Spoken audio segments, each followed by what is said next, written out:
Hello everyone. इस lecture में हम ग्रीडी मेथड के बारे में पढ़ने वाले हैं। ग्रीडी का मतलब होता है लालची। दैट मीन्स हम एक ऐसी अप्रोच को फॉलो करना चाह रहे हैं जिसमें हमें कम से कम समय के अंदर ज़्यादा से ज़्यादा प्रॉफिट मिले। दैट मीन्स हम एक ऐसी पैराडिगम जो है वो डिज़ाइन करना चाह रहे हैं, एक ऐसी मेथड को जो है अप्लाई करेंगे जिसमें जो अपन को गिवन प्रॉब्लम होगी उस पर जब इसे अप्लाई किया जाए तो हमें जो रिजल्ट मिले वो मोस्ट ऑप्टिमल मिले। ओके, दैट मीन्स ऐसा रिजल्ट मिले जिसमें हम ज्यादा प्रॉफिट जो है वो गैदर कर सकें और वो भी कम टाइम के अंदर। ऑलराइट, तो जो ग्रीडी मेथड है it is a technique which is used for solving the optimisation problems. तो ऑप्टिमाइजेशन प्रॉब्लम्स क्या होते हैं? ऑप्टिमाइजेशन प्रॉब्लम्स वो प्रॉब्लम्स होते हैं जिसमें हमें जो है या तो आइदर मिनिमम रिजल्ट्स की रिक्वायरमेंट होती है या मैक्सिमम रिजल्ट्स की रिक्वायरमेंट होती है। ऑलराइट, जो ग्रीडी मेथड है ये काफी सिंपलेस्ट और स्ट्रेट फॉरवर्ड अप्रोच है। Alright, it's not complicated at all. And यहाँ पर हम क्या करते हैं, जो हमारे पास करंट अवेलेबल इंफॉर्मेशन है उसी के बिहाफ में हम क्या करते हैं, डिसीजन जो है बना लेते हैं। ऑलराइट, और हम ये बिल्कुल भी परवाह नहीं करते हैं कि जो डिसीजन हमने अभी लिया है उसका फर्दर जो है इन फ्यूचर इम्पैक्ट क्या पड़ने वाला है। Alright, so let us consider. एक एग्जांपल मैं आपको बताना चाह रहा हूं कि कोई कंपनी है, एक प्रॉब्लम हम लेकर चलें। एक कंपनी है जो कि कैंपस प्लेसमेंट करना चाह रहा है कॉलेज के अंदर। ऑलराइट, और फॉर एग्जांपल 200 स्टूडेंट्स हैं, तो उसको जो प्लेसमेंट करना है, प्लेसमेंट ये करना एक प्रॉब्लम है। ऑलराइट, और कितने तरीके हैं कि वो बच्चों को सिलेक्ट कर सके। या तो वो एक एलिजिबिलिटी क्राइटेरिया डिफाइन कर दें कि ये एलिजिबिलिटी क्राइटेरिया है, जो उसको फॉलो करते हैं वही बच्चे इंटर कर पाएंगे, वही बच्चे सिलेक्ट होंगे। या वो एक काम करे कि रिटन एग्जाम ले। रिटन एग्जाम भी वो दो तरीके से ले सकती है कंपनी, या तो ऑफलाइन करवाए एग्जाम या ऑनलाइन एग्जाम करवाएगी। या कंपनी क्या है, सभी बच्चों के इंटरव्यूज लें और जो उसको कंपेटेबल लगेगा उनको वो सिलेक्ट कर लेगी। ऑलराइट, तो ये 4-5 तरीके हैं जिसके बिहाफ में कंपनी जो है वो बच्चों को सिलेक्ट कर सकती है। Alright, so that means we are having a problem and we are having 4 to 5 solution here to solve this particular problem. अब फॉर एग्जाम्पल जैसे कि मिनिमम कंपनी को 10 स्टूडेंट सिलेक्ट करना है। दैट मीन्स हमने क्या करा, उसमें कंस्ट्रेंट ऐड कर दिया कि 10 स्टूडेंट्स मिनिमम से सिलेक्ट करना है। और एक चीज और है, एलिजिबिलिटी क्राइटेरिया फॉर एग्जांपल हमने 75% एंड अबव जो है वो फिक्स कर दी है। ऑलराइट, तो ये जो है कंस्ट्रेंट ऐड कर दिए कंपनी ने। सिलेक्शन के लिए इतना होना चाहिए स्टूडेंट्स के पास, तभी जाके वो प्लेसमेंट के अंदर बैठेंगे। ऑलराइट, देन अब कंपनी क्या कर सकती है आगे, या तो रिटर्न एग्जाम ले सकती है, तो एक सोल्यूशन ये हो गया। ओके, रिटर्न एग्जाम ऑफलाइन ले सकती है, एक सोल्यूशन ये हो गया। या वो कंपनी जो है ऑनलाइन एग्जाम ले सकती है, एक सोल्यूशन ये हो गया। या बच्चे जो भी बचे हुए हैं वॉट एवर उस उनका वो सबका इंटरव्यू ले सकती है, एक सोल्यूशन ये हो गया। दैट मीन्स आपके पास एक प्रॉब्लम के लिए सॉल्व करने के कई सोल्यूशंस हो सकते हैं, S1, S2, S3, जो भी है, बहुत सारे सोल्यूशन हो सकते हैं। लेकिन उनमें से क्या है, हम कुछ ऐसे सोल्यूशंस ले रहे हैं जो कि एक पर्टिकुलर कंस्ट्रेंट्स जो कि गिवन है उनको जो है फॉलो अप कर सकते हैं। दैट मीन्स S1, S2 ये कंस्ट्रेंट्स को फॉलो कर रहे हैं। कंस्ट्रेंट्स क्या है कि एलिजिबिलिटी क्राइटेरिया जो बच्चों को दिया है उसके बाद ही वो बैठेंगे एग्जाम के अंदर, तो ये कंस्ट्रेंट है, ये फॉलो अप कर रहे हैं, तभी जाके वो बच्चे एग्जाम के अंदर बैठ पा रहे हैं, वरना नहीं बैठ पा रहे हैं। ऑलराइट, तो एक एग्जाम्पल हम और लेकर चलते हैं को समझने के लिए। फॉर एग्जाम्पल आपको एक सिटी से, प्रॉब्लम यह है कि आपको एक सिटी से दूसरे सिटी में ट्रेवल करना है। That means you have to travel from for example New Delhi to Mumbai. Alright, New Delhi to Mumbai जो है आपको ट्रेवल करना है। अब ट्रेवलिंग करने के कई तरीके हो सकते हैं, या तो आप 2 व्हीलर से ट्रेवल करें, एक सोल्यूशन ये है। या 4 व्हीलर से ट्रेवल करें, एक सोल्यूशन ये है। या आप जो है बस से ट्रेवल करें, एक सोल्यूशन ये है। Either you will travel by train, एक सोल्यूशन ये है। और either you will travel by the flight, okay, airplane से आप ट्रेवल करें। तो आपके पास जो है 5 सोल्यूशन है यहाँ पर ट्रेवलिंग करने के लिए। ऑलराइट, तो ये जो है ग्लोबल अप्रोच हो गई। इन तरीकों से आप जो है कर सकते हैं।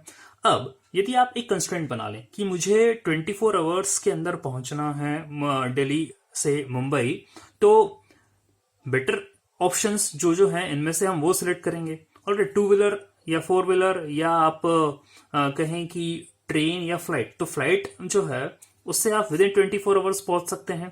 ट्रेन से आप विद इन 24 आवर पहुंच सकते हैं। ठीक है, उसमें आपने एक कंस्टेंट और ऐड कर दिया, विद इन 24 आवर्स भी पहुंचना है, और जो है मुझे मिनिमम कॉस्ट के अंदर पहुंचना है, मान लीजिए। Alright, minimum cost. ऑलराइट, तो मिनिमम कॉस्ट के अंदर पहुंचना है, विद इन 24 आवर पहुंचना है, कंस्ट्रेंट्स आपने ऐड करते हैं तो आपके पास जो है दो सोल्यूशन है यहाँ पर, या तो फ्लाइट से जाएं या ट्रेन से जाएं, और सबसे बेटर जो सोल्यूशन है कि आप ट्रेन से जाएं। Alright, if you are travelling with sleeper class तो आपको यहाँ पर कॉस्ट भी कम लगने वाली है। तो इतने सारे सोल्यूशंस हैं, उनमें से आपने एक सोल्यूशन ऐसा निकाला है जो कि क्या है, ऑप्टिमल सोल्यूशन है, इसको हम जो है फॉलो कर सकते हैं। ऑलराइट, तो ये जो आपको सोल्यूशंस मिले हैं उसको किस तरीके से हम कैटेगराइज करते हैं। सी, you are having a problem, and in a problem you are having a lot of solutions to solve that particular problem।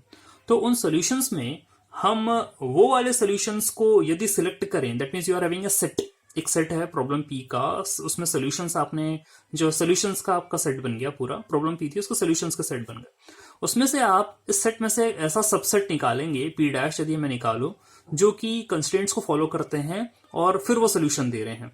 Alright, तो ऐसे सबसेट जो कि कंस्ट्रेंट्स को फॉलो करके सोल्यूशन दे, कंडीशन को सेटिस्फाई करें, तो उन सोल्यूशंस को हम क्या बोलते हैं, फिजिबल सोल्यूशन बोलते हैं। Alright, and in feasible solution में भी या हमें ऐसा सोल्यूशन मिल जाए जो कि मोस्ट बेस्ट या फेवरेबल सोल्यूशन हो, ऑलराइट, जो कि आपकी कंस्ट्रेंट्स को भी फॉलो कर रहा हो और आपको मिनिमम कॉस्ट भी दे रहा हो, या मैक्सिमम आपका जो भी हमने बोला कि ऑप्टिमाइजेशन प्रॉब्लम है, तो आपको मिनिमम या मैक्सिमम सोल्यूशन जो भी मिल रहा हो उसको हम क्या कहेंगे, ऑप्टिमल सोल्यूशन बोलेंगे। That means you are having a problem, you are having lots of solutions to that particular problem, और उन सारे सोल्यूशंस में आपने ऐसे सॉल्यूशंस का सेट सिलेक्ट करा है जो कि आपकी कंस्ट्रेंट्स को सेटिस्फाई कर रहे हैं, तो हम उन्हें बोलते हैं फिजिबल सॉल्यूशन। और उन्हीं फिजिबल सॉल्यूशन में एक ऐसा सॉल्यूशन है जो कि मोस्ट बेस्ट या फेवरेबल सॉल्यूशन है, जिसमें आपको यहाँ हमने इस पर्टिकुलर एग्जांपल के तौर पे यदि देखें तो मिनिमम कॉस्ट में हमें पहुंचना था, तो हमें लग रहा है कि जो ट्रेन से जाने का सोल्यूशन है वो हमारा क्या होगा, मोस्ट फेवरेबल या बेस्ट सोल्यूशन होगा। Alright, so this is a basic introduction of greedy method. Now if you talk about the characteristics and features of greedy methods, तो पहला characteristic ये है कि we have to construct the solution in an optimal way. Alright, तो ये कैसे construct करेंगे, आपको जो होगा given set of solutions होगा, और उसमें से हम क्या करने वाले हैं, we will select some of the items and we will reject some of the items। तो हम दो सेट बनाएंगे यहाँ पे, एक तो सिलेक्टेड आइटम्स का सेट बनाएंगे और रिजेक्टेड आइटम्स का सेट बनाएंगे। ठीक है, तो इस तरीके से हम क्या कर सकते हैं, यहाँ सिलेक्टेड आइटम्स में से जो कि आपके फिजिबल सॉल्यूशंस होंगे उसमें से हम क्या करेंगे, ऑप्टिमल सॉल्यूशन निकाल लेंगे। सेकंड आपका यह है, it helps in making the logical choices. That means feasible solution में आपके पास अवेलेबल है, दैट मींस आपको कंस्ट्रेंट्स को सेटिस्फाई करने वाले कई सोल्यूशन है आपके पास। अब ये आपका डिसीजन है कि आप उनमें से किसको सिलेक्ट कर सकते हैं और किसको फॉलो कर सकते हैं, और ऑप्टिमल सोल्यूशन की भी आपके पास फैसिलिटी है। ठीक है, out of the feasible solutions. Fine, now if you study about the components of greedy algorithm, okay, the first component of greedy algorithm is a candidate set. ये कैंडिडेट सेट क्या होता है, A solution is created on the basis of it. Alright, तो candidate set का मतलब ये है, you have given a set of objects या inputs, जो कि हम क्या करने वाले हैं, आपकी प्रॉब्लम जो है उसके सोल्यूशन के तौर पर इसे एंटर करने वाले हैं। That means you are having a set, a global set of inputs, उसको हम कैंडिडेट सेट बोलते हैं, जहां से हम सोल्यूशन को क्रिएट करेंगे। ऑलराइट, फिर होगा अपना अगला सिलेक्टिव फंक्शन। सिलेक्टिव फंक्शन ये होगा कि आपके पास बहुत सारे इनपुट्स तो हैं, लेकिन इनमें से कौन सा इनपुट जो है वो कंपेटिबल है, जिसको हम जो है अपने प्रॉब्लम के अंदर पुटअप करें, जिससे आपको सोल्यूशन मिल सके, जिसको आप सोल्यूशन के अंदर ऐड कर सकें। ठीक है, तो हम ये सिलेक्टिव फंक्शन के अंदर बहुत सारे जो इनपुट्स हैं उसमें से कुछ इनपुट निकाल लेंगे जो कि आपको कंपेटिबल होंगे in order to generate the solution. Alright, फिर नेक्स्ट आपका आता है फिजिबल फंक्शन। फिजिबल फंक्शन का ये मतलब होता है कि आप वो वाले इनपुट्स ले रहे हैं या वो कैंडिडेट सिलेक्ट कर रहे हैं जो कि आपके सोल्यूशन के अंदर कंट्रीब्यूट करने वाले हैं। That means which is much more feasible. जैसा कि हमने देखा कि आपको सोल्यूशंस तो बहुत सारे हैं, लेकिन वो वाले सोल्यूशन को हम सिलेक्ट करेंगे जो कि आपके कंस्ट्रेंट्स को फॉलो करें। तो फिजिबल फंक्शन वही काम करने वाला है कि आपके पास ये इतने सारे सिलेक्टिव कर लिए हैं, आपने सिलेक्ट कर लिए कैंडिडेट्स। अब इन कैंडिडेट्स में से जो कंस्ट्रेंट्स को फॉलो कर रहे होंगे वो फिजिबल फंक्शन के अंदर आ जाएंगे। Alright, the next is objective function. Objective function का काम क्या रहता है? It is use to assign a value of solution और a partial solution. That means ये या तो प्रॉब्लम को मैक्सिमाइजेशन की तरफ ले जाएगा या मिनिमाइजेशन की तरफ ले जाएगा। दैट मीन्स ऑप्टिमाइजेशन यदि आपको करना है प्रॉब्लम का, तो वो ऑब्जेक्टिव फंक्शन की हेल्प से होने वाला है। Either it is maximised, either it is minimised. Alright, and the next one is the solution function. That means it is used to indicate whether a solution which we have obtained it's complete or not। ठीक है, हम वहां तक पहुंचे हैं कि नहीं पहुंचे हैं। So this is the solution function. Alright, तो next one is the application areas of greedy methods. Application हम कहाँ का यूज कर सकते हैं इसकी? दैट मीन्स ये हम फ्रैक्शनल एब्स्ट्रैक्ट प्रॉब्लम को सॉल्व करने के लिए कर सकते हैं। हम जॉब सीक्वेंसिंग विद गाइडलाइंस के अंदर इसको यूज कर सकते हैं। Minimum spanning tree find out करने के लिए यूज कर सकते हैं।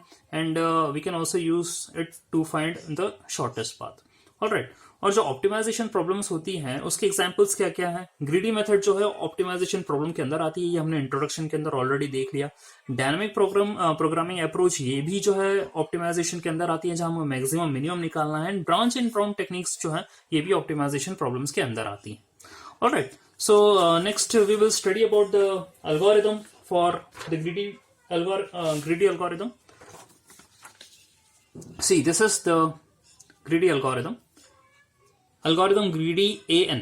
What is A? A जो है, जैसा कि मैंने आपसे बोला था, एक कैंडिडेट सेट है। यहां पर आप मान के चलें A is an array और A1, A2, A3, A4 और A5 ये इसके 5 एलिमेंट्स हैं और N स्टैंड्स फॉर 5, क्योंकि यहां पर आपके क्या है, 5 डेटा है, 5 कैंडिडेट है, 5 एलिमेंट्स हैं जो कि क्या करने वाले हैं, हम इस एल्गोरिथम के ना पुटअप करने वाले हैं। तो A जो है आपके पास ये कैंडिडेट सेट है और इन्हीं में से ही हम जो है ऑप्टिमल सोल्यूशन निकालेंगे। ऑलराइट, तो greedy AN solution is 0 right now, अभी यहाँ कोई आपको अवेलेबल नहीं है। Then for 1 to n do हम एक लूप लगा रहे हैं x equal to select. Okay, तो हम क्या करने वाले हैं, इस जो आपको अरे लिस्ट दे रखी है इसमें से हम एक एक करके क्या करेंगे, इनपुट करने वाले हैं यहाँ पर। ठीक है, सिलेक्ट करने वाले हैं, उसकी वैल्यू किस में डाल रहे हैं, हम x के अंदर डाल रहे हैं। If feasible solution x, that means आपको जो है x मिला है, that means feasible x solution equal to feasible x, यानी कि जो आपने इनपुट लिया है वो फिजिबल है कि नहीं है। दैट मीन्स जो सोल्यूशन आपने लिया है वो कंस्ट्रेंट्स को फॉलो कर रहा है कि नहीं कर रहा है। यदि ऐसा है then solution equal to union of solution plus x। That means union means solution is equal to solution, यहां लिखा है मैंने सोल्यूशन प्लस x। ठीक है, तो ये जो है फिजिबल सोल्यूशन आपके सेट के अंदर जुड़ गया, सोल्यूशंस के अंदर। ऑलराइट, तो ये हमें टास्क परफॉर्म करना है। एंड जब ये सारा हम देख लेंगे, चेकआउट कर लेंगे, then we will return the complete solution. ठीक है, और ये जो सोल्यूशन रिटर्न होगा उसमें से एक बेटर या best solution that is the optimise solution है वो हम सिलेक्ट कर लेंगे। Fine, and this is the algorithm for the greedy. And the next thing is what are the advantages and disadvantages for the greedy method. The advantage of greedy method is it is easy to find the solutions। ठीक है, ये simple है, हमने इसके introduction में ही पढ़ा है। And इसकी कॉम्प्लेक्सिटी एनालिसिस काफ़ी इजी है। यदि हम एल्गोरिथम जो भी पढ़ी उसकी कॉम्प्लेक्सिटी एनालिसिस की बात करें और कंपेयर करें डिवाइड एंड कॉन्कर टेक्निक से, तो डिवाइड एंड कॉन्कर टेक्निक के अंदर आपने देखा था कि कॉम्प्लेक्सिटी एनालिसिस कैलकुलेट करना काफ़ी टफ है, उसकी कॉस्ट जो है वो आपकी ज़्यादा आती है। ठीक है, यदि ग्रीडी अप्रोच की बात करें तो हम ये देखें, ये जो स्टेप है ये 1 टाइम चलेगी, ये जो स्टेप है ये n टाइम्स चलने वाली है। इसी कंपैरेटिव ये वाली स्टेप n टाइम्स चलेगी, ये वाली स्टेप भी n टाइम्स चलेगी, ये वाली स्टेप भी n टाइम्स चलेगी। ऑलराइट, तो एंड ये वाली जो स्टेप है ये 1 टाइम्स चलने वाली है। तो यदि हम टोटल कॉम्प्लेक्सिटी कैलकुलेट करें तो 1 okay n plus n is 2n plus 3n plus 4n। Okay, तो 4n आ गया और कॉन्स्टेंट्स को काउंट करें 1 और here what is 1, that is 1 plus 1 is 2। तो इसकी कॉम्प्लेक्सिटी क्या आनी है, बिग O ऑफ n, यदि हम कॉन्स्टेंट्स को यहां से रिमूव कर दें। ऑलराइट, तो इसकी कॉम्प्लेक्सिटी एनालिसिस कितनी आसानी से आपने निकाल ली। फाइन, तो ये इसके एडवांटेजेस है ग्रीडी मेथड्स के। अब इसके डिसएडवांटेजेस क्या क्या है? डिसएडवांटेज ये है it is hard to understand the correctness issues. अब ये एल्गोरिथम जो हमने बनाई है वो करेक्ट है कि नहीं है, ये बड़ा टफ है ग्रीडी के अंदर पता लगाना। वो कैसे? Because most algorithms here are not correct, meaning there exist inputs for which the algorithm fails to produce the desired output। Alright, तो जो हमने कैंडिडेट सेट लिया है, ओके, जो इनपुट्स हमने लिए हैं, यदि हम एल्गोरिथम के अंदर पुटअप करें, अलगो के अंदर पुटअप कर दें और फिर हम सोल्यूशन निकालने की कोशिश करें, तो ऐसा हो सकता है कि आपको सोल्यूशन मिले ही ना। ठीक है, तो जो हमने एल्गोरिथम डिजाइन करी है उसकी ऑथेंटिसिटी क्या रह जाएगी उस केस के अंदर। ठीक है, तो उसकी एल्गोरिथम की करेक्टनेस जो है वो पता करना बड़ा ही यहाँ पर टफ है। और ऐसा हो सकता है देयर एग्जिस्ट द इनपुट्स जो कि आपको बिल्कुल भी आउटपुट, जो डिजायर्ड आउटपुट है, वो नहीं देने वाले हैं। ठीक है, even when the algorithm is correct, it is hard to prove it is correct. यदि आपकी एल्गोरिथम करेक्ट है भी, फिर भी उसे प्रूव करना कि भाई जो है ये एल्गोरिथम करेक्ट है, उसके लिए भी टफ है, क्योंकि अगेन वो डिपेंड किस पे करेगा, इनपुट्स पे डिपेंड करेगा। आप एक एक करके पुटअप करेंगे और ऐसे कितने जो है सेट बनेंगे। ठीक है, इतने कितने बहुत सारे आपको इनपुट्स मिलेंगे, एक एक करके कब तक पुटअप करते जाएंगे कि देखेंगे कि भाई ये करेक्ट है कि नहीं है। So it's a means very long journey, very long journey to do. Alright, तो ये जो है इसके डिसएडवांटेज है। So this is all about the greedy method. Alright, so thank you very much.